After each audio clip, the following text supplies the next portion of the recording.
Hello friends, how are you? Welcome to our YouTube channel Dhyan Commerce, the key of success. Please like, subscribe, share and press bell icon for notifications. Thank you.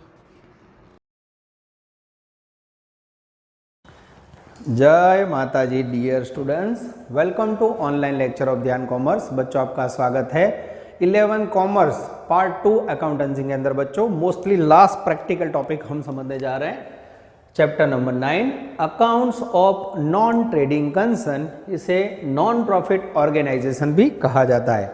ये पूरा topic बच्चों CBSE में 12 commerce में आता है, Gujarat education board में, जीएसईबी board में बच्चों इसे 11th में इंक्लूड किया गया है। ये टॉपिक समझने से पहले बच्चों इसका इंट्रोडक्शन पार्ट समझ जा रहा हूँ। नाम से ही आपको पता चल रहा है अकाउंट्स ऑफ नॉन ट्रेडिंग, यानी ट्रेडिंग यानी जो बिजनेस के अंदर ट्रेडिंग होता है, परचेस सेल होता है, उससे रिलेटेड ये टॉपिक नहीं है। नॉन ट्रेडिंग पर्सन यानी बिजनेस के अंदर जो ट्रेडिंग होता है उससे कुछ अलग इसमें करना है बच्चों। तो ये है क्या? तो जनरली बच्चों बिजनेस की एक्टिविटीज, ये टॉपिक पढ़ते समय आपको पता चलना चाहिए, दो प्रकार के एक्टिविटीज होती है, दो प्रकार के मोटिव के साथ एक्टिविटीज होती है। सबसे पहली activities with motive of profit, जो हर एक बिजनेस करता है। ठीक है, कोई भी बिजनेस हो बच्चों, उसका मोटिव क्या होता है? प्रॉफिट करना। और प्रॉफिट कैसे होता है बच्चों? जब कोई आप गुड्स परचेस करते हो, सेल करते हो, परचेज एंड सेल, ये रूटीन एक्टिविटीज में से बिजनेस प्रॉफिट अर्न करता है। और साल के अंत में बच्चों टॉपिक नंबर आपने 5 पढ़ा है, फाइनेंस स्टेटमेंट प्रिपेयर करता है, जिसके अंदर मोटिव प्रॉफिट वाला business trading account, second profit and loss account, and third mostly बच्चों प्रिपेयर करता है balance sheet. This is the 3 accounts every business unit prepared at the end of the financial year. जैसे बच्चों आपकी exam first exam होती है, prelim exam होती है, और लास्ट में बच्चों आपका जो फाइनल रिपोर्ट कार्ड आता है, वैसे ही बच्चों जो मोटिव प्रॉफिट वाला बिजनेस होता है, मोस्टली बिजनेस की सारी एक्टिविटी प्रॉफिट के साथ होती है, उसमें trading and profit and loss account for the net profit of business and balance sheet, true and fair view या फाइनेंशियल पोजीशन के लिए at the end of the year बनाया जाता है। पर बच्चों आज आप टॉपिक ऐसा पढ़ने जा रहे हो जो उसके अंदर एक्टिविटीज का main purpose motive of profit नहीं है, सोशल कॉज है। तो सेकंड बच्चों with the motive of social cause, या कह सकते हैं सोशल सर्विस। यस, यानी बच्चों आज मैं अब ऐसा टॉपिक पढ़ा रहा हूं जो टॉपिक का मेन कॉन्सेप्ट सोशल कॉज, सेवा करना हो बच्चों, प्रॉफिट करना हो। तो ऐसा बिजनेस जिसका मोटिव बच्चों सोशल सर्विस करना हो, लोगों को मदद करना हो, ऐसी एक्टिविटी को बोला जाता है बच्चों non trading concern, non profit organisation. तो आज बच्चों ऐसी इंस्टीट्यूट जिसका मेन पर्पस जन्म, बर्थ बच्चों लोगों को सोशल कॉज के लिए, सर्विस प्रोवाइड करने के लिए हो बच्चों, तो ऐसे बिजनेस के अकाउंट्स कैसे लिखे जाते हैं वो आपको देखना है।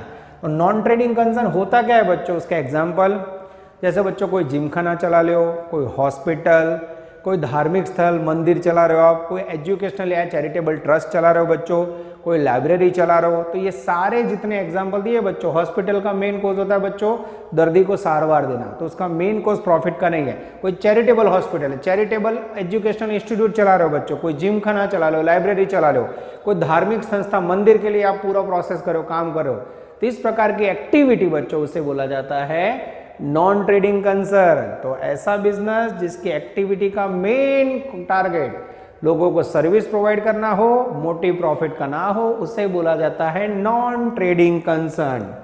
तो बच्चों नॉन ट्रेडिंग कंसर्न के अंदर भी बिजनेस के कुछ ट्रांजैक्शन होते हैं बच्चों, वहां भी भले आप प्रॉफिट और सेल नहीं करो। सोचो तो ऐसे बिजनेस के अंदर बच्चों आप कुछ बेचोगे नहीं, हॉस्पिटल है या फिर आप लाइब्रेरी चला रहे हो या एजुकेशनल इंस्टीट्यूट चला रहे हो, चैरिटेबल ट्रस्ट वाली, या फिर आप कोई मंदिर के लिए वर्क कर रहे हो, तो उसके अंदर बच्चों पैसे कहाँ से आएंगे? आप कोई प्रोडक्ट तो बेचने वाले नहीं हो।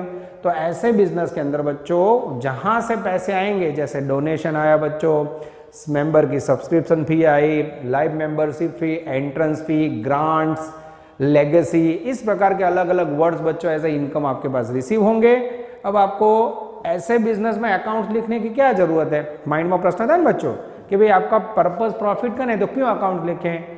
बच्चों आपको जो भी सोशल कोज, अच्छे कोज के लिए काम करना है, पेमेंट करना हो तो आपको ये तो पता होना चाहिए ना आपके पास कितना पैसा है। तो आपके पास इनकम और एक्सपेंसेस का हिसाब नहीं होगा बच्चों, तो इनकम से ज़्यादा खर्च हो जाएगा तो आपका सोशल कॉज बंद हो जाएगा, क्योंकि आपके पास फंड कितना है वो तो पता चलना चाहिए ना।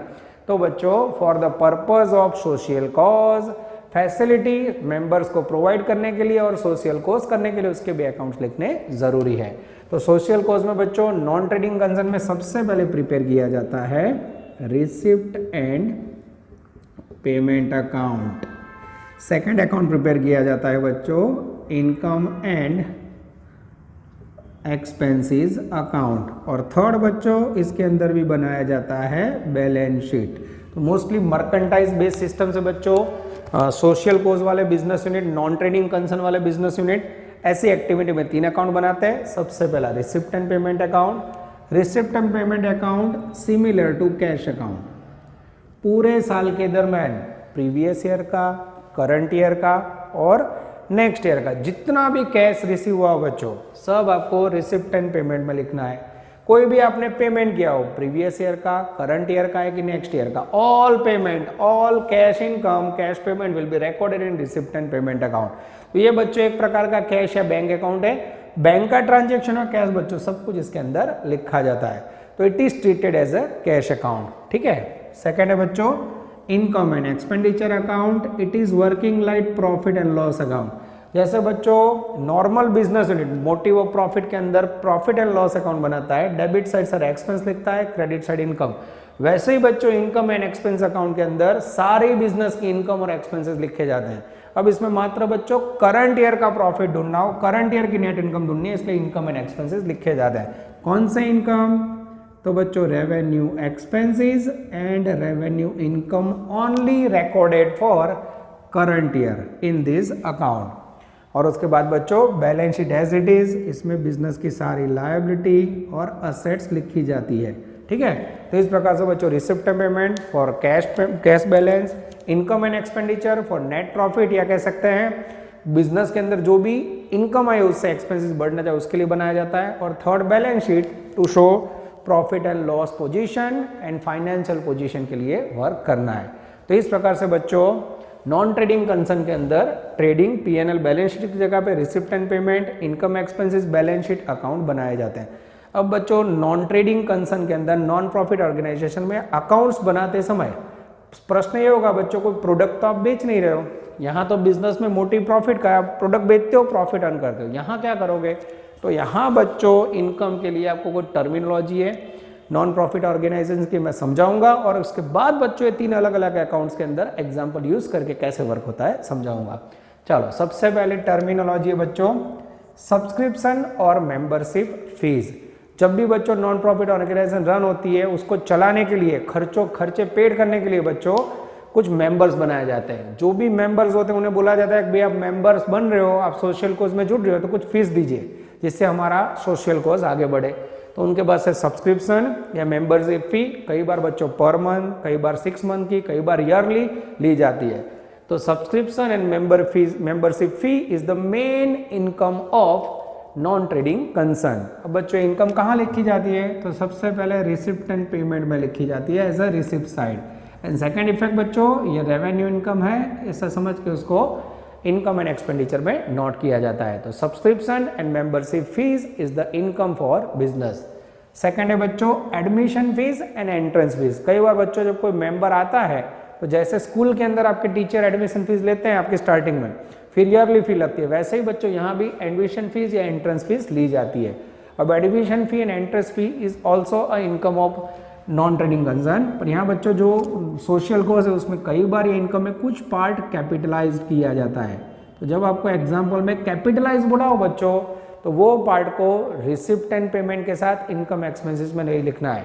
तो रिसिप्ट एंड पेमेंट में बच्चों इसे एज अ इनकम लिखना है। और second income and expenditure account में बच्चों मात्र रेवेन्यू इनकम नोट डाउन करनी है, कोई सूचना ना हो तो इसे रेवेन्यू इनकम समझ के नोट डाउन कर लेना है, ठीक है। और कैपिटलाइज पार्ट को बैलेंस शीट में लिखा जाता है। थर्ड है बच्चों लाइफ मेंबरशिप फी। अब कई बार बच्चों जब कोई मेंबर ज्वाइंट होता है इंस्टीट्यूट में या सोशल कोर्स के लिए तो उसको हर बार पैसे नहीं देने हैं। मोस्टली सब्सक्रिप्शन, मेंबरशिप फी ये एवरी ईयर एवरी मंथ देना पड़ता है। तो कई बार मेंबर को ऑफर की जाती है कि भाई आप लाइफ टाइम मेंबर बनना चाहते हो तो एक साथ आप इकट्ठा फीस भर दो, तो उसे बोला जाता है life membership fees. This is called receipt of bank. तो सबसे पहले रिसिप्ट एंड पेमेंट में जैसे लिखते हो आपको लिखना है। और लाइफ मेंबरशिप फीस बच्चों it is called capital income. तो इसको कैपिटल इनकम समझ के बैलेंस शीट के अंदर कैपिटल फंड में प्लस किया जाता है। Yes, it is called capital of business, it is called capital income. Next है बच्चों डोनेशन। यस, बहुत सारी, जब भी बच्चों आप कोई धार्मिक स्थल मंदिर चला रहे हो, जैसे अभी आपने देखा होगा राम मंदिर बन रहा है, गांधीनगर में आपने देखा होगा लायंस क्लब चल रहा है, ठीक है। तो जितने भी क्लब्स है बच्चों, अहमदाबाद में राजपथ क्लब है, तो उनका मेन कोर्स सोशल कोर्स है, मेंबर्स को फैसिलिटी प्रोवाइड करना, उनका मेन अर्निंग का टारगेट नहीं है बच्चों। तो ऐसे राम मंदिर के लिए बहुत सारे लोग डोनेशन देते हैं, राजपथ क्लब के लिए बहुत सारे, लायंस क्लब के लिए बहुत सारे, गांधीनगर में कल्चरल फोरम भी एक सोशल कोर्स चलाता है बच्चों। तो उसके मेंबर्स जो भी बने उनके पास से वो लोग मेंबरशिप फीस लेते हैं कि नहीं। तो बच्चों donation is another income of non trading concern. अब डोनेटर बच्चों रेगुलर बेसिस पे मिल रहा हो तो उसे रेवेन्यू इनकम बोला जाता है, पर अगर कोई सूचना ना हो तो डोनेशन को बच्चों कैपिटलाइज इनकम समझ के आपको बैलेंस शीट में कैपिटल फंड में लेना है। नेक्स्ट है बच्चों funds for special purpose. Yes, कई बार बच्चों इनकम में आपको फंड दिया गया हो कोई ओनर द्वारा, पर उसका पर्पस स्पेशल हो, जैसे बिल्डिंग बनाने के लिए फंड मिला हो, हॉस्पिटल बनाने के लिए फंड मिला हो, ग्राउंड बनाने के लिए फंड मिला हो, कोई फर्नीचर के लिए फंड दिया हो बच्चों, कोई स्पोर्ट्स एक्टिविटी के लिए फंड मिला हो। तो जब भी बच्चों को स्पेशल पर्पस के लिए आपको फंड दिया हो, sports fund, building fund, hospital fund या फिर स्टेशनरी फंड, तो ऐसे फंड को बच्चों आपको वही पर्पस में यूज करना है, that is called capital income. उसको बच्चों बैलेंस शीट में कैपिटल के अंदर ऐड किया जाता है। तो इस प्रकार का फंड बच्चों मात्र स्पेशल पर्पस होता है, उसमें कोई भी एक्सपेंसेस हो तो वो फंड में से पेमेंट किया जाता है। उसके बाद है बच्चों कैपिटल फंड्स और परमानेंट फंड्स।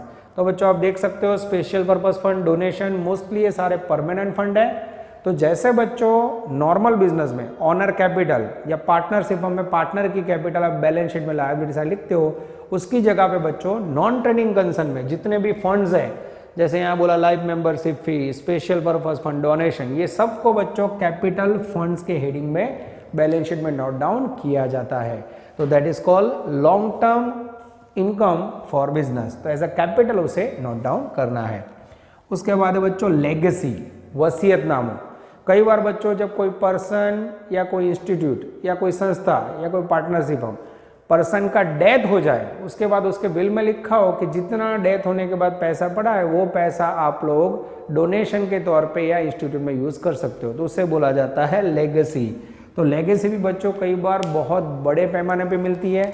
वसीयतनामा लिख के गया हो कोई पर्सन की डेथ के बाद जितने पैसे हो मेरे भाई वो संस्था में दान किए जाए, तो it is called one type of donation, पर it is received after death. तो एक प्रकार का डोनेशन कह सकते हो बच्चों, पर अमाउंट बिग होती है, इसलिए उसे बैलेंस शीट के अंदर कैपिटल इनकम समझ के कैपिटल फंड में प्लस करना है। उसके बाद है बच्चों ग्रांट्स। कई बार गवर्नमेंट इस प्रकार की सोशल कोर्स वाली अलग अलग इंस्टीट्यूट को ग्रांट्स देती है, कई बार कोई संस्था या कोई एम्प्लॉय भी इसको ग्रांट देता है, कोई बिजनेसमैन ग्रांट देता है। तो grant is the revenue income of non trading person. और उसके बाद है बच्चों लॉकर रेंट। अगर बच्चों कई बार आप जिम खाना या स्पोर्ट्स एक्टिविटी से जुड़ा हुआ इंस्टीट्यूट चला रहा है, तो उसमें कई बार बच्चों स्पोर्ट्स के साधन रखने के लिए, स्पोर्ट्स के कपड़े रखने के लिए मेंबर्स को लॉकर दिया जाता है। तो जो भी लॉकर्स आप मेंबर को प्रोवाइड करते हो बच्चों, तो वो लॉकर का रेंट बिजनेस के लिए इनकम होती है। तो नॉन ट्रेडिंग कंसर्न में बच्चों ये जितने पॉइंट्स लिखे हैं वो सारे इनकम है। कुछ पॉइंट बच्चों रेवेन्यू इनकम है जो इनकम एक्सपेंडिचर में लिखे जाएंगे, और कुछ पॉइंट बैलेंस शीट में बच्चों कैपिटल इनकम के तौर पे लिखे जाएंगे। ज़्यादा बच्चों इसका यूज़ मैं आपको प्रैक्टिकली एग्जाम्पल में समझाऊंगा तो समझ आएगा। और बच्चों ऑफलाइन के अंदर भी आपको मैं PDF कॉपी पूरा प्रिंटेड दे दूंगा। वीडियो पोस्ट कीजिए बच्चों, और अगर आपको लगे तो इसको नोट डाउन कर सकते हो। डियर स्टूडेंट्स, अब मैं आपके सामने थियरी समझाने के बाद बच्चों पहला अकाउंट ले रहा हूँ। ज़्यादा इसका थियरी पार्ट समझोगे बच्चों, नॉन ट्रेडिंग कंसर्न है तो आपको ज़्यादा मज़ा नहीं आएगा, प्रैक्टिकली एग्जाम्पल में अप्लाई करूंगा तो बच्चों समझ आएगा। तो receipt and payment account is बच्चों one type of cash account. आप देख सकते हो एक प्रकार का कैश अकाउंट है। यस, डेबिट क्रेडिट आप देख सकते हो। Receipt and payment account of जैसे मंगल भाई, for the year ending on, जो डेट है वो लिखनी है। यहाँ रिसिप्ट, अमाउंट, पेमेंट, अमाउंट। अभी अकाउंट के बच्चों अंदर क्या आता है वो बेसिक आपको समझा देता हूँ। सबसे पहले बच्चों यहाँ ओपनिंग बैलेंस लिखा जाता है, वो कैश बैलेंस हो या बैंक बैलेंस। उसके बाद बच्चों यहाँ ड्यूरिंग द ईयर इनकम लिखी जाती है, प्रीवियस ईयर इनकम लिखी जाती है, नेक्स्ट ईयर इनकम लिखी जाती है। यानी बच्चों कोई भी साल की इनकम हो, ड्यूरिंग द ईयर हो, प्रीवियस ईयर हो, all return down on receipt side. ये हो गई बच्चों आपकी income, all income on debit side. और ये सारी इनकम बच्चों कैश में रिसीव होनी चाहिए, कैश इनकम होनी चाहिए।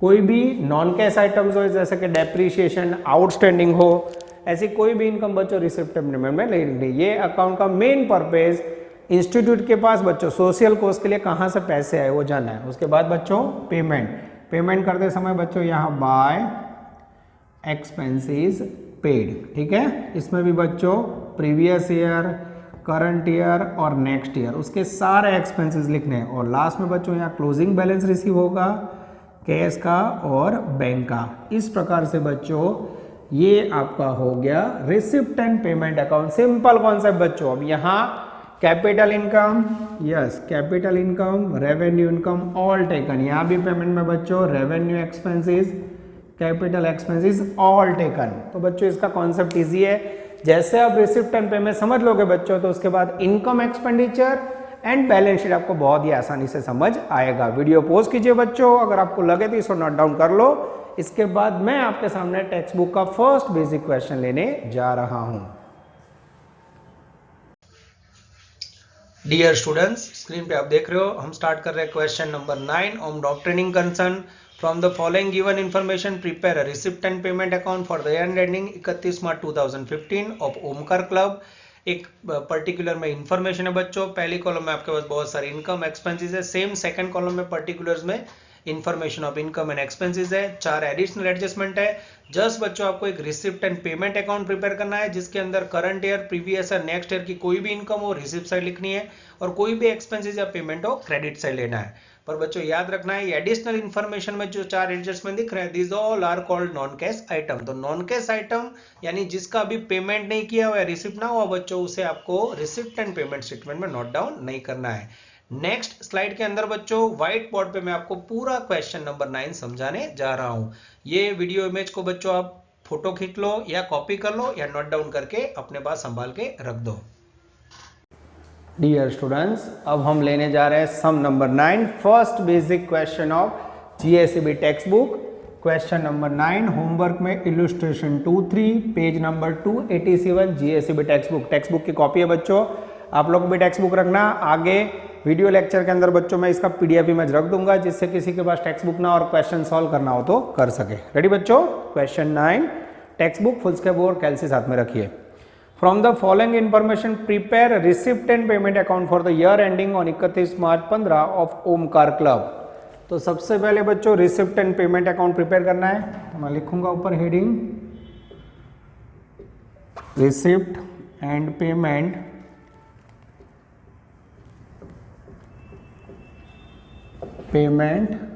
Account for the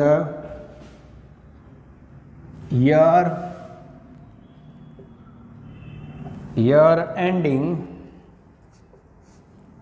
receipt and payment account of, अब बच्चों बिजनेस का नाम लिख दें, of Omkar club. Omkar club for the year ending 31 March 2015।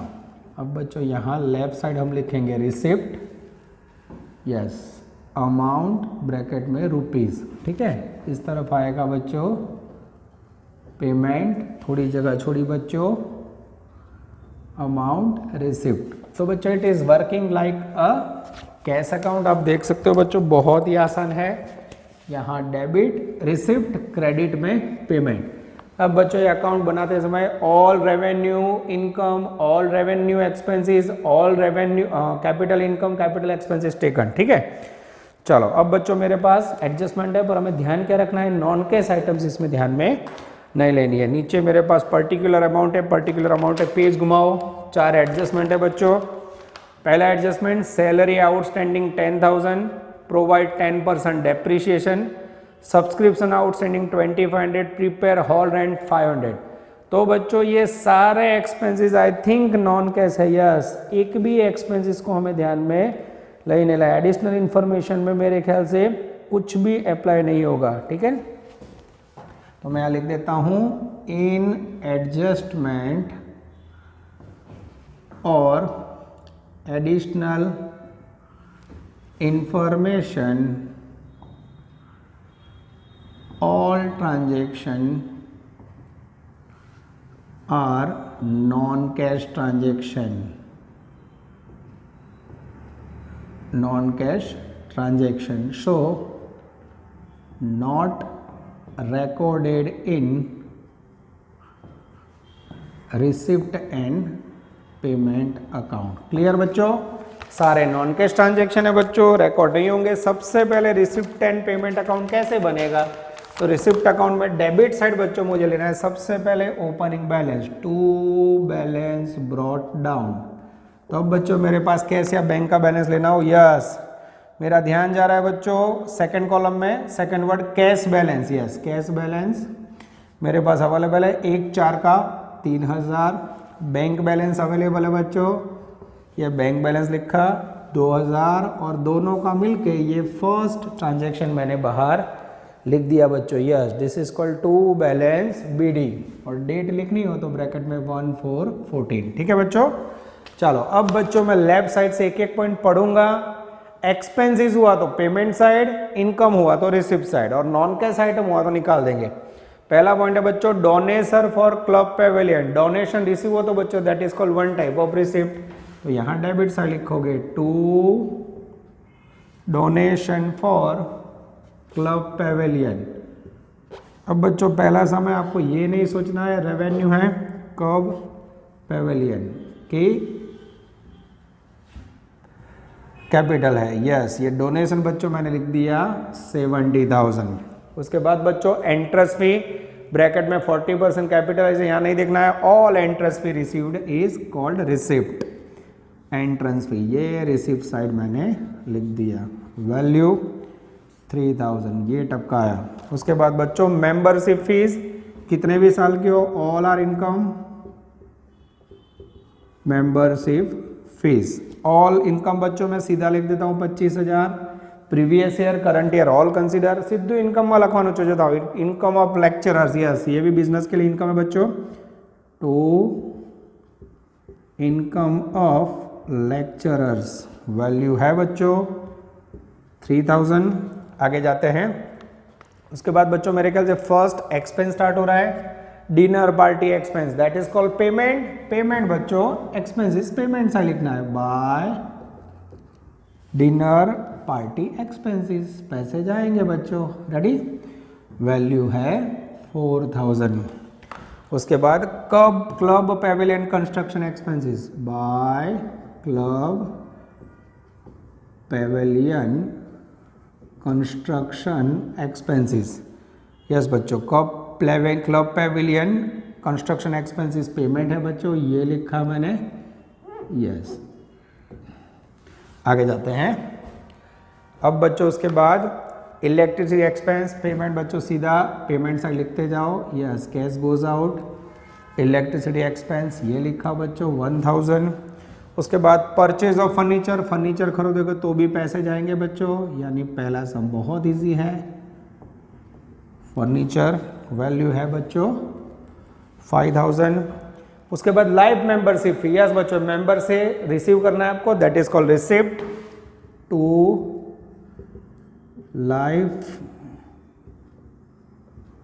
Membership fees, value है बच्चों उसकी आई थिंक 4000। रिसिप्ट साइड लिखा मैंने।